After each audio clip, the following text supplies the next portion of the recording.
Next morning. आज आपल्या या रिलायन्स मल्टीट्रेड कंपनीचे एमडी सीएमडी यांचे खरोखरच म्हणजे असे त्यांचे एवढे आशीर्वाद आपण त्यांना देऊ. त्यांनी हे प्रॉडक्ट काढलं. आपली ही कंपनी आहे जयपूरला, इथं प्रोडक्शन जयपूरला होतं आणि ते आता तर महाराष्ट्रामध्ये पण काढणार आहे.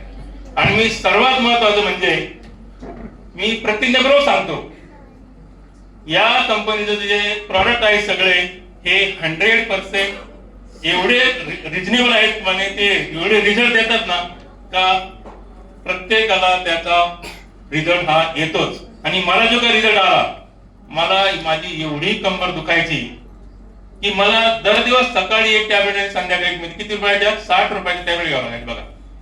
आणि त्यानंतर मूळव्याचा त्रास, आमच्या बंधूंना एवढा त्रास होता कंबर दुखीचा तर ते म्हणजे माझी पूर्ण कंबर दुखायची राहिली. आणि किती महिन्यामध्ये? फक्त दीड महिन्यामध्ये आम्ही 3 बॉटल घेतल्या. आणि माझं स्पायनल कॉर्डचं ऑपरेशन झालं. मी 5.5 लाख रुपये खर्च केला बघा. 5.5 लाख रुपये मला खर्च केला. नंतर मग डॉक्टर म्हणे तुम्हाला टॅबलेट घ्या, पेन किलर घ्यावाच लागते. तर मला एवढं सांगायचं आहे की या प्रॉडक्ट वरती संपूर्ण 100% विश्वास ठेवा. प्रत्येकाला कॉन्फिडन्सली सांगा का ह्या प्रॉडक्टने तुमचं आजार बरा होणार आहे.